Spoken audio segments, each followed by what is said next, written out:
Hey paisanos, it me, MattCMG, and welcome to another Avatar video. Except this isn't Avatar month, we're a few months early. Fret not, my friends, because Avatar month is still coming later in the year, but today, I'm making a little exception. Today is April 14th, 2022, which marks the 10-year anniversary of The Legend of Korra, a series that you all know I like just a little bit more than the average person. To celebrate the series' 10-year anniversary, fellow YouTuber Antoine Bandele has assembled a group of Avatar-related YouTubers to discuss their favorite scenes from the series, in what we're calling One Legendary Scene. See, it's like that one Marvelous scene thing, except better. And not cringe. Each of us have been tasked with analyzing a specific scene from the series that we believe is legendary, scenes that we believe truly encapsulate the series and make it great. I know this isn't exactly my usual style of video and it's a little bit out of season for me, but smash that like button and let's get into my one legendary scene. So the scene that I decided to analyze today was one that I'm surprised nobody else chose before me, and I was a late addition to this project. The scene that I chose comes from Season 4, Episode 9, Beyond the Wilds, and it's the scene where Korra confronts Zaheer in prison. So for context, and to refresh some of your memories, Korra was very badly wounded from her fight with Zaheer, leaving her wheelchair-bound and unable to go into the Avatar state. After 3 years of healing and rehabilitation, Korra goes on a bit of a spiritual journey to find her place in the world and reconnect with Rava. She bumps into Toph, gets some sage Beifong wisdom, pulls the remaining metal poison out of her body, and is able to enter the Avatar state again. She thinks that she's back in business, and quickly goes to Zaofu to fight Kuvira, but gets her ass kicked when her attempts to enter the Avatar state is interrupted by a PTSD-induced flashback to the Zaheer incident. Then we get to the events of this episode, where a bunch of Republic City tourists are taken into the spirit world through the spirit wilds. Lin and Tenzin don't know what to do, so Korra gives it a shot despite her current inability. When she tries to enter the spirit world, she is once again haunted by the events that debilitated her. After that first failed attempt, she comes to the conclusion that the only way to get closure and to be able to enter the Avatar state again is to come face to face with the man who hurt her all of those years ago. And then we get to our scene in question. Korra is taken to the outskirts of the city deep down below the mountains. In a dank cave lies a disheveled yet calm Zaheer. He floats above the ground, with the chains around his limbs as the only thing keeping him tethered. As the Red Lotus theme plays eerily in the background, Zaheer awakes from his meditation and utters, "I figured you would show up sooner or later." Right off the bat, that's ominous as fuck. You know, it's the classic oh, I've been expecting you line, but done in a way that shows how at peace Zaheer is rather than how crazy or evil he is. This ties directly into the point of the scene, which I'll get into further as the scene progresses. Korra tells Zaheer that she's come to tell him, but really to tell herself, that she's not afraid of him anymore, that he can't hurt her anymore. I'm not afraid of you anymore!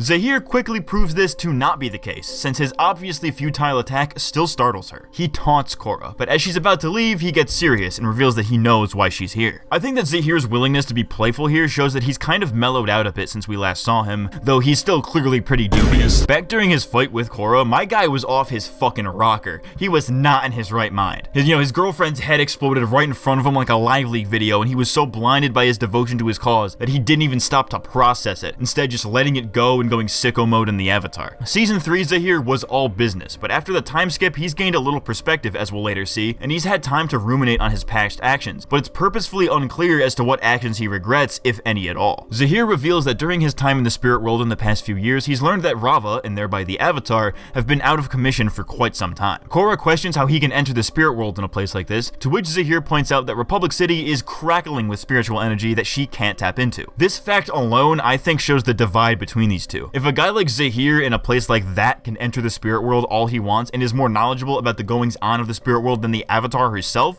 you know Korra's got a problem here. Korra quickly shifts the blame, instead blaming Zaheer for her spiritual problems instead of her, long history of spiritual problems. Then Zaheer says something that I think really ties the scene together. "I learned to fly, but now I'm bound in chains. You have all the power in the world and the freedom to use it, but you choose to hold yourself down." This line shows that though Zaheer is in prison, he is freer than ever. A man obsessed with freedom, an airbender who learned a long-forgotten technique from the great Guru Lahima by accepting his own freedom and untethering himself from his earthly desires, now tethered to the earth, unable to truly be free or to use his power. In fact, as an airbender, there is literally nothing that can be done aside from killing him to prevent him from airbending. Nothing that can prevent him from being who he is and believing what he believes. He's still free in that mentally he hasn't changed, and as a result can still enter the spirit world, temporarily freeing himself from his physical shackles. He's physically bound, but mentally free. Korra is physically free, but mentally bound. The only thing stopping her from accessing her supposedly limitless power is her own mind. That's not to say that it's her fault, but whether she realizes it or not, she is holding herself back. After finding out that his actions led to Kuvira's authoritarian reign, Zaheer realizes that he and Korra share the same goal, so he offers to guide her into the spirit world. At first she refuses, because, you know, look at this fucking guy. Would you trust this fucking guy? I could go outside and find 7 crackheads that look exactly like him. Ain't no way I'm closing my eyes in his vicinity. Korra reluctantly agrees, and the two begin to meditate. At first, Korra starts to relive her fight with Zaheer again. She wants to stop, but Zaheer assures her to let it play out, instead of fearing what might have happened or staying in that moment forever, accept what did happen and go from there. As she lets the situation play out, she transitions into the spirit world. And dude, this sequence goes so fucking hard. The background changing to this ethereal blue and green space as they begin meditating really gives off the feeling of transitioning to another world or to somebody's mind space. This is imagery that the series has used before, but the colors here, in this shot specifically,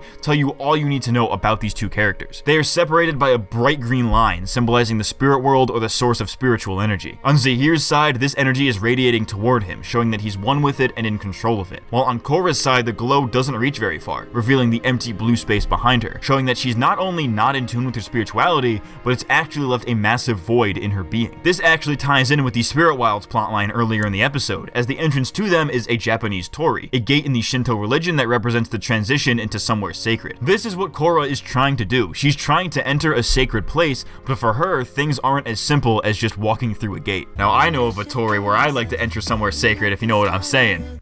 I'm the Victoria Justice simp. Hey guys, what are we doing? When she relives the Zaheer fight, she falls into the tornado, much like what happened the first time around, except this time it's under a completely different context, so it carries a completely different meaning. Air, being the element of freedom, I think represents Korra freeing herself from the Zaheer event. By letting it play out, she is able to better accept and be free of it. The transition into the spirit world where the debris morphs into the spirits is a nice touch as well. Animators went hard on this one. Studio Mir stays winning. Upon finally entering the spirit world, Korra is relieved that she's finally made it there, but seems to still be surprised that it was Zaheer who helped her. Something I noticed here is that though he helped her, she doesn't thank him, which makes sense because she still remembers what Zaheer did, and as she states at the end of the scene, she's never going to forget it. She'll never truly forgive him, so her lack of thanks here shows a lack of respect for him, or rather respect that he hasn't earned. They will never truly be allies, and I think both of them are pretty aware of that. Then we get to one of the most cathartic moments in the whole series for me, which is Korra finally reconnecting with Rava after a whole season of being completely unable to. Rava reveals to Korra that as the Avatar, she is most powerful in the spirit world because of all the spiritual energy there, which she then uses to free the tourists, all while Korra's Avatar state theme swells in the background. The Avatar is back, bitches! On the way out of the prison, Mako asks Korra how things went. Do you think you're finally able to forget about what Zaheer did to you? No. But I am finally able to accept what happened, and I think that's gonna make me stronger. This clip shows one of the main takeaways from Korra's character arc. Bad shit is gonna happen to you, and that's just life. Sometimes it's a minor inconvenience, and sometimes it's a long-lasting trauma. You know, in the case of trauma, in Korra's case severe PTSD, there is no escaping said bad shit. It'll stick with you, and it will eat at you, consume you, and dictate everything that you do from that point forward. But only if you let it. By accepting what happened, you can begin the path to healing. Obviously, this is a TV show, so for them, this kind of stuff happens instantaneously, which of course isn't very realistic. You know, you can't get over this kind of debilitating trauma in a day. And I'm no expert, but I'd wager that facing the people who wronged you is a bit of a toss-up as to if that actually helps or not. But what Korra says here rings pretty true. Accepting what happened will make you stronger. You don't necessarily have to forgive, and you do not forget, but you do accept and move on, letting that negative experience shape you in a positive way. This scene takes up most of the second half of the episode, and it fucks pretty hard. It's definitely one of my favorite episodes in the series for this scene alone. My only criticism of it is that I wish we got a little bit more time with Zaheer. After he fades out of the spirit world, we don't see him ever again, which really sucks because not only is he a really fun and compelling character, but I would have loved to see Korra and Zaheer part ways one last time. Think about it this way, right? Their bodies are both sitting there in the same place. Zaheer presumably returns to his body, so is he just like chilling there while Korra solves the spirit pod problem? Are you gonna tell me nothing happens during that time? I don't expect him to like try and kill her or anything because, you know, he wants Kuvira taken down just as much as she does, and he knows that she can beat his ass. You know, not that he could kill her all chained up like that. But when Korra returns to her body, are you telling me that there's like no interaction between them? Like she just turns around and fucking leaves? I would have loved to see them interact one last time in a more meaningful way, specifically after Korra has regained her abilities, because now she has a better idea of what Zaheer was saying. As much as Korra doesn't want to admit it, Zaheer often has a point, crazy as he may be. Aside from that criticism though, this is a banger episode and a banger scene. scene. So that has been my one legendary scene, and if you want to see what scenes YouTubers like Antoine Bandele, Hello Future Me, and others in the Avatar community have chosen to analyze, then go check out the one legendary scene playlist in the description below. Special thanks to the Meaning of Nerd for letting me know about this collab, and to Antoine Bandele for including me in it. But hey, you don't gotta be a big fancy YouTuber to participate in this either. If you have a legendary scene of your own that you'd like to share, then make a video about it with the title One Legendary Scene and send it Antoine's way so he can add you to the playlist. Happy 10th anniversary to The Legend of Korra. I've been MattCMG, and I'll see you next time. Thanks for watching. I'm sorry you had to see that, Pabu.